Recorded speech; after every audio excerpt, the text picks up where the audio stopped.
Le Seigneur soit avec vous.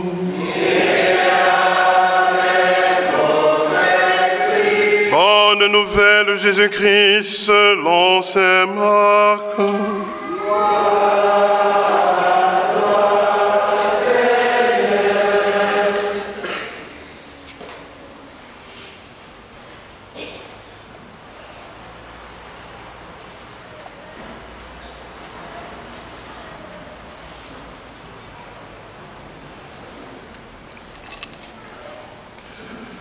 Le premier jour de la fête des pains sans levain, où l'on immolait l'agneau pascal, les disciples de Jésus lui disent « Où veux-tu que nous allions faire les préparatifs pour manger la Pâque ?» Il envoie deux de ses disciples en leur disant « Allez à la ville, un homme portant une cruche d'eau viendra à votre rencontre. Suivez-le. Et là où il entrera, dites au propriétaire, le maître te fait dire, où est la salle où je pourrai manger la Pâque avec mes disciples? Il vous indiquera à l'étage une grande pièce aménagée et prête pour un repas. Faites-y les préparatifs. Les disciples partirent, allèrent à la ville. Ils trouvèrent tout comme Jésus leur avait dit, et ils préparèrent la Pâque. Pendant le repas, Jésus, ayant pris du pain et prononcé la bénédiction, le rompit, le leur donna et dit, « Prenez, ceci est mon corps. » Puis, ayant pris une coupe, ayant rendu grâce, il la leur donna, et ils en burent tous. Il leur dit, « Ceci est mon sang, le sang de l'alliance versé pour la multitude.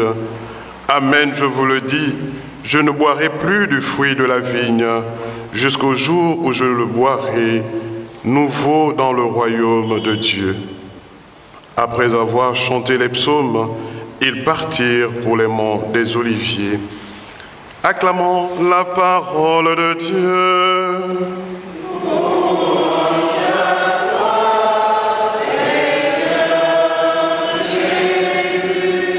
Veuillez vous asseoir. De sainteté, viens, esprit de lumière, viens, esprit de feu, viens nous embrasser, oh, viens, esprit. Seigneur notre Dieu, nous te rendons grâce et nous te bénissons pour ce jour. Seigneur, nous invoquons la puissance et l'autorité de ton Esprit Saint. Seigneur, que ton Esprit Saint nous fasse rentrer dans l'intelligence de ta parole et dans la compréhension de celle-ci. Seigneur, que ton Esprit Saint illumine nos cœurs, dispose toutes nos facultés afin de vivre cette célébration eucharistique pleinement et selon ta volonté, toi qui es vivant pour les siècles des siècles. Amen. Jaillir des cieux, ta splendeur de gloire, Esprit de saint.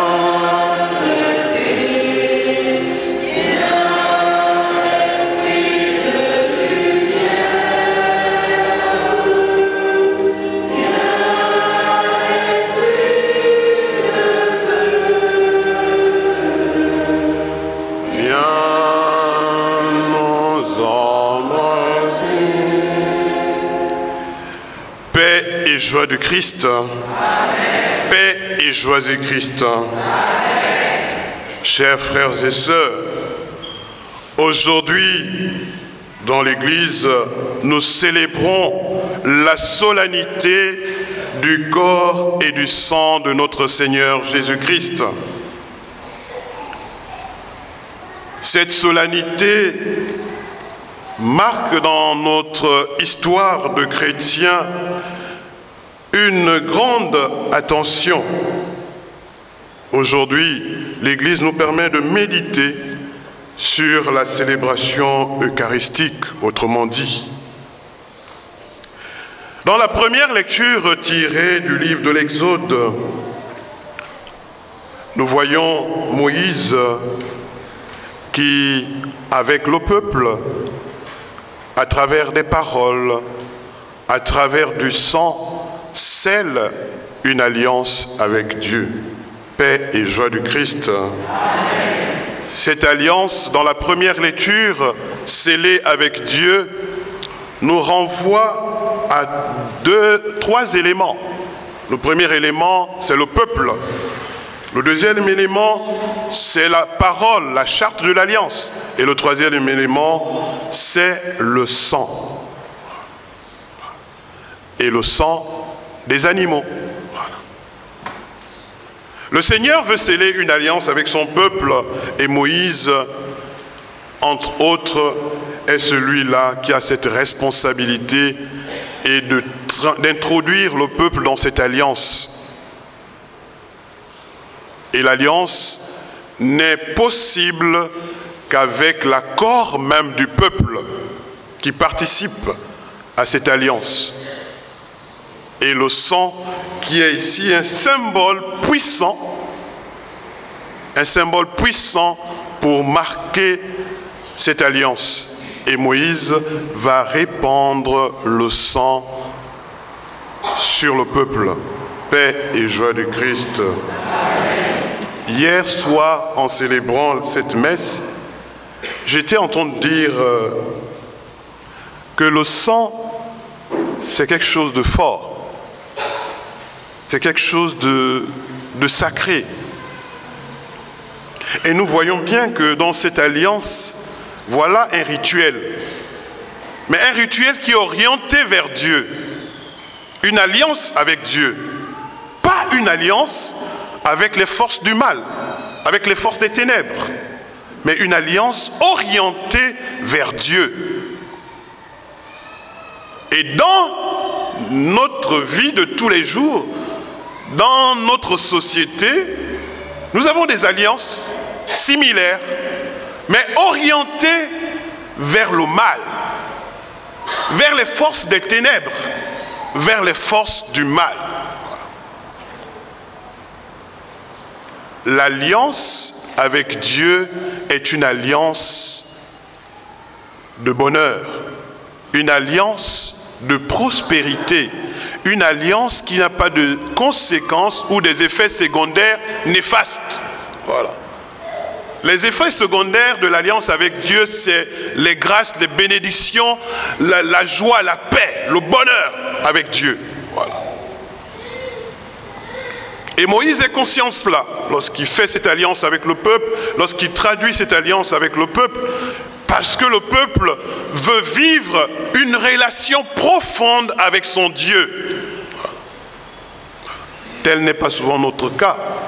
Certains se disent qu'en faisant des alliances parallèles, tordues, ils peuvent avoir le bonheur. Ils peuvent avoir une prospérité. Ils peuvent avoir une ascension dans la société. Mon frère, oui, c'est possible, mais c'est pour un temps. Au prix de quoi? Au prix de ton âme. Et même des fois au prix de toute ta famille. Voilà les formes d'alliance qu'il faut briser dans nos vies, chers frères et sœurs. Voilà les formes d'alliance qu'il ne faut jamais accepter. Une alliance qui met en péril ta vie, qui met en péril la vie de ta famille, qui met en péril la vie de tes enfants, qui met en péril la vie de tes frères et sœurs, n'est pas une alliance bonne. Il faut la refuser. Il ne faut même pas l'accepter non plus. Voilà. Et à cause de nos alliances souvent maladroites que nous scellons, de manière consciente ou inconsciente, les conséquences, quelquefois, sont très dramatiques et très douloureuses. quelquefois de génération en génération. Il y a des gens qui payent pour des alliances qu'ils n'ont jamais scellées, dont ils ne savent même pas les tenants et les aboutissants. Vous venez payer un prix que tu n'as jamais contracté, une dette que tu n'as jamais contractée, à cause de l'intérêt, l'appât du gain de quelqu'un, ou à cause de sa soif d'avoir des privilèges terrestres. Paix et joie de Christ. Dieu, l'alliance avec Dieu, c'est pas celle-là. Voilà. Notre Dieu nous aime. Son alliance est une alliance éternelle qui nous rend heureux, dont nous n'avons pas besoin de nous salir, dont nous n'avons pas besoin d'avoir des cauchemars la nuit, on n'arrive plus à dormir à cause de l'alliance que nous avons faite. Où nous n'avons plus la peur d'aller au travail parce qu'on se dit que en allant au travail, je peux faire un accident à cause de cette alliance maladroite que j'ai eu à contracter. L'alliance de la peur. La deuxième lecture, la lettre aux Hébreux, le sang de Jésus vient nous purifier, vient nous délivrer, vient faire la rupture avec ces formes d'alliance maladroite que nous avons. Voilà. Ce sang versé par le Fils de Dieu sur la croix vient nous purifier, vient nous sanctifier, vient nous vivifier, vient purifier nos consciences. Autrefois, c'était des bêtes que l'on donnait en sacrifice. Le sang de Jésus vient purifier une fois pour toutes notre vie, tout ce que nous avons pu contracter. Le sang de Jésus vient nous délivrer de toute forme d'alliance que nous contractons chaque jour de manière consciente ou inconsciente. Le sang de Jésus est le gage de notre salut. Paix et joie du Christ. Oui, Jésus, en mourant sur la croix, Jésus, par son sang, il nous délivre. Voilà. Et donc, un chrétien catholique sérieux qui se respecte ne peut pas contracter d'autres alliances si ce n'est l'alliance avec Dieu. Paix et joie de Christ. Aussi simple que ça. Aussi simple que ça. Tu as une situation qui te dérange, mais invoque ce sang de Jésus versé sur la croix pour te délivrer, versé sur la croix pour te protéger, versé sur la croix pour te sanctifier, versé sur la croix pour te purifier. Voilà. Aussi simple que ça. Voilà notre vie chrétienne. Voilà l'assurance. Voilà la conviction qu'un chrétien doit avoir.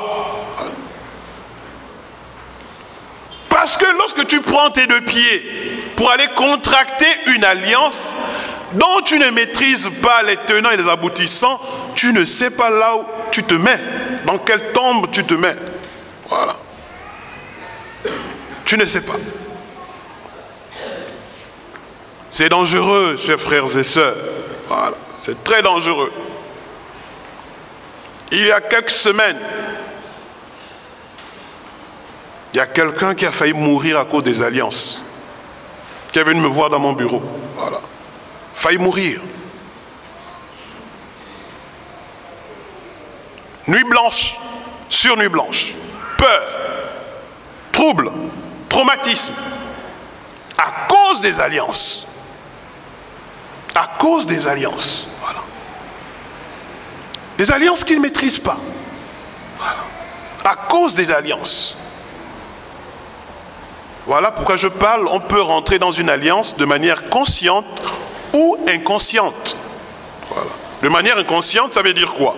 Ça veut dire qu'un geste ordinaire de tous les jours peut avoir une implication terrible dans l'acceptation dans une alliance, sans vous rendre compte. Un bonjour peut être un oui pour entrer dans une alliance, sans vous rendre compte. Un oui naturel peut être un oui pour entrer dans une dimension autre, sans vous en rendre compte. Voilà des alliances de manière inconsciente que l'on peut contracter sans se rendre compte dans des situations bien précises et dans des conditions bien précises mises en place pour cela. Voilà. Ce n'est pas aussi pour soulever la peur entre vous, non, ça n'a rien à voir. Il y a des contextes bien définis pour cela. Et ça, ces contextes se démarquent généralement de nos contextes habituels. Voilà. Il faut avoir le discernement. Un parent, un ami qui t'amène quelque part pour, peu importe l'objet, il faut discerner. Il faut discerner. Il faut avoir le regard d'un chrétien sérieux, averti. Il faut discerner parce que tu peux contracter une alliance sans te rendre compte. De manière inconsciente, à cause du suivisme, à cause du fait de faire plaisir aux autres. On ne fait pas plaisir aux autres pour sa propre vie, pour son âme, jamais. On ne négocie pas ça. Voilà. Ne fais pas plaisir à quelqu'un pour mon âme. Non, négocie pas ça. Ça ne se négocie pas. Voilà. Quand il s'agit de sa vie, on ne fait pas plaisir. On mesure les conséquences. Et Jésus nous embarque plus loin. Il offre dans l'évangile son corps et son sang. Voilà. Jésus nous offre aujourd'hui son corps et son sang pour notre vie. Voilà. Et la célébration eucharistique est ce don que Jésus fait de son corps et de son sang. Voilà.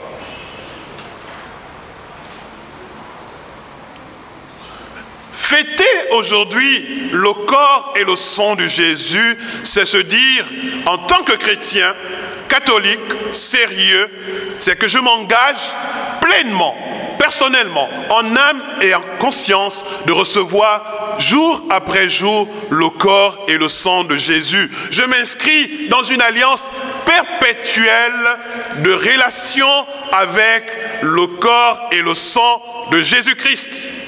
Autrement dit, je m'engage à communier régulièrement. Parce que le corps de Jésus que nous recevons a une action dans notre corps. Voilà. A une incidence positive dans notre vie. Voilà. Quand tu reçois le corps du Christ, il y a une action qui agit en toi, même si immédiatement ça ne se voit pas. Mais le corps et le sang de Jésus que nous recevons régulièrement nous régénèrent, nous configurent même à la grâce de Dieu. Saint Paul le dit plus loin dans ses écrits. Ce n'est plus moi qui vis, c'est le Christ qui vit en moi. Tu deviens un avec Jésus, tu deviens un avec Dieu. Donc il est important de mesurer l'importance de l'Eucharistie. Il est important de savoir que je dois communier. Un chrétien sérieux doit communier. Voilà. Surtout quand tu es dans les dispositions de communier, il faut communier. Voilà. Recevoir le corps du Christ, ce n'est pas une question d'émotion. J'arrive à l'église, je suis là, je dois communier, je n'ai aucun problème. Je dis non, je ne communie pas. Tu as quel problème? Ça n'a pas de sens. Tu n'as donc pas ta place ce matin.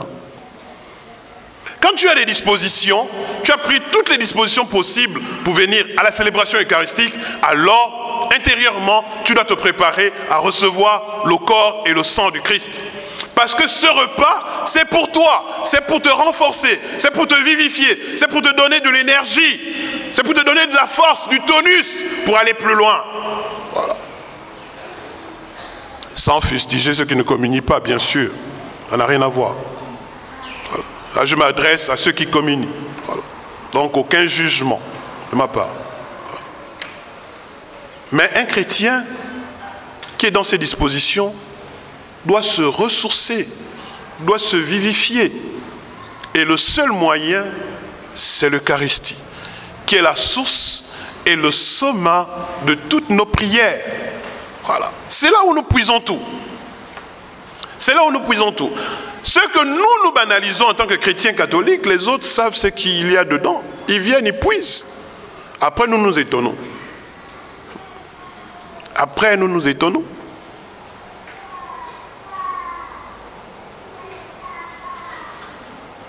Les effets de la grâce de l'Eucharistie sont des effets quelquefois immédiats à court et à long terme. Voilà. Ça, il faut en être conscient. À chaque fois que tu communies, il y a quelque chose qui se passe. Aussi simple que ça. Que tu le saches ou pas, que tu aies conscience de cela ou pas, je te le dis aujourd'hui, à chaque fois que tu communies, à chaque fois que tu vas communier de manière consciente ou inconsciente, sache que le Seigneur a une action dans ta vie. Voilà.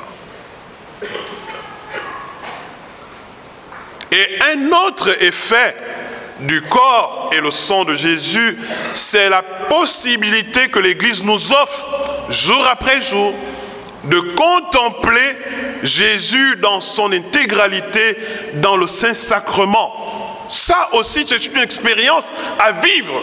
Voilà. C'est une expérience à vivre. Nous, chrétiens catholiques, nous sommes bizarres. C'est-à-dire que je n'ai jamais vu un peuple bizarre comme les chrétiens catholiques. Toujours en train de réfléchir, toujours en train d'analyser, même là où il ne faut même pas analyser. Je vais vous faire un témoignage d'un musulman. C'est ici à Port-Gentil. Je ne vous dis pas seulement le lieu, c'est à Port-Gentil. Donc, ne vous dites pas que ça se passe seulement ailleurs, ici à Port-Gentil. Un monsieur musulman que je connais très bien. Le monsieur avait des difficultés énormes. Sur le plan physique, sa santé se dégradait très rapidement de jour en jour. Et sur le plan de ses affaires, il y avait beaucoup de problèmes. Un jour, il passe quelque part dans une église catholique. Il se rend compte qu'il y a du monde. Il y a des gens qui rentrent, qui sortent, qui rentrent, qui sortent. Et il rentre dans cette église.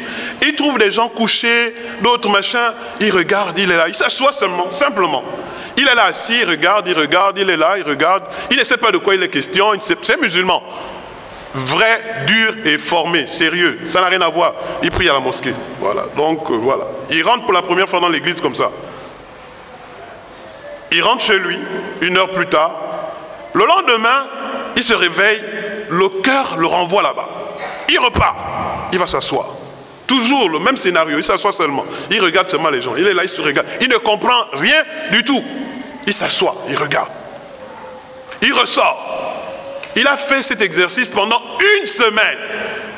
Le dernier jour, où il prend conscience qu'il y a quelque chose qui se passe dans son corps et autour de lui. Il est là assis pendant qu'il est en train de regarder, sans rien faire. Il se rend compte qu'en fait, il est en train de guérir. Voilà. Et il repart rapidement voir son médecin. Et le médecin lui dit, mais il y a quelques jours, tu étais atteint de tu te dégradais comme ça, je ne comprends pas ce qui se passe. Il dit lui-même, il ne comprend pas. Voilà. Et après, il se souvient que, en fait, depuis 1 semaine, il ne fait que faire un tralala, il s'assoit quelque part. Il dit quand même au médecin que, mais écoute, mais quand même, tous les matins, je vais m'asseoir dans tel endroit. Le médecin se met à rire. Il dit, ok, j'ai compris. Voilà. Et le médecin m'appelle. Il me dit, ah, mon père, le médecin, il est catholique, hein. Voilà. Donc, il m'appelle, il me dit, mon père, vraiment, je vais vous envoyer quelqu'un. Et le monsieur vient me voir.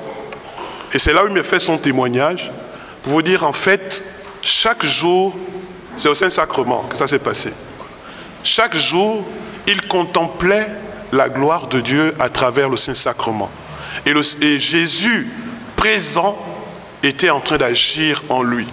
Ce musulman, convaincu, sérieux de son état, il prie à la mosquée, mais il ne manque jamais un jour pour aller dire merci à Dieu. Plénitude de sa présence en nous, pour qu'en nous également, il y ait véritablement l'action de Dieu. Véritablement l'action de Dieu. Comment vous pouvez comprendre ce phénomène? Quelqu'un qui est affligé, quelqu'un qui est dans le désespoir, qui est meurtri dans son âme, puisse trouver de la joie en Dieu. C'est ce qui vous dépasse souvent quand vous critiquez les gens. Oh, mais il vient d'avoir telle situation, mais comment il peut être en joie? Mais Dieu, c'est lui qui donne ça. C'est lui qui donne ça. Comment même toi-même, chrétien catholique, tu réfléchis comment? Quand tu critiques quelqu'un qui est en Dieu, la personne vit dans Dieu. C'est-à-dire que tu viens un jour à l'église, tu croises la personne jour après jour. Mais c'est quoi ton problème? Tu n'as rien compris. Tu n'as rien compris de la foi catholique. Tu n'as rien compris de ta relation avec Dieu. Parce que Dieu est le seul qui peut donner la joie à quelqu'un qui est affligé. Dieu est le seul qui peut changer les circonstances. C'est ce. Donc ton intelligence là, ton analyse là n'a rien à voir là-dedans. Tu perds du temps. Et tu pêches pour rien. Parce que si toi tu n'es pas engagé avec Dieu, si tu ne vas pas au fond avec Dieu, c'est pas la même chose avec tout le monde. Il y a ceux qui vont au fond avec Dieu. Il y a ceux qui savent, qui ont la clé, qui savent que sans Dieu, ils ne sont rien. Mais avec Dieu, ils ont tout. Il y a des gens qui connaissent ça. Même ceux qui rient avec toi, même ceux qui marchent avec toi, ils le savent. Mais toi, tu ne le sais pas. Voilà pourquoi tu critiques. Voilà pourquoi tu es dans des considérations humaines et charnelles. À tout bout de champ. Oh, mais comment il peut faire ça? Mais comment elle peut faire ça? Mais comment il peut... Mais tu n'as rien compris. Ils sont accrochés à Dieu. Aussi simple que ça. Lorsque tu vas comprendre, tu vas plus parler comme ça. Voilà. Aujourd'hui, chers frères et sœurs, cette célébration nous invite à nous centrer dans l'essentiel. L'essentiel, c'est Dieu. L'essentiel, c'est contempler la gloire de Dieu. L'essentiel, c'est savoir que lorsque je viens à la messe, je ne peux pas sortir de la messe sans être béni par Dieu, sans être transformé par Dieu. Ce n'est pas possible. L'Eucharistie, le corps et le sang du Christ régénèrent tout en nous. Je rentre à la messe et je ressors différemment. Rempli de la présence de Dieu, béni par Dieu et envoyé par Dieu pour transmettre cette grâce et cette bénédiction. Demandons cette grâce tout au long de cette célébration, au nom du Père et du Fils et du Saint-Esprit. Amen.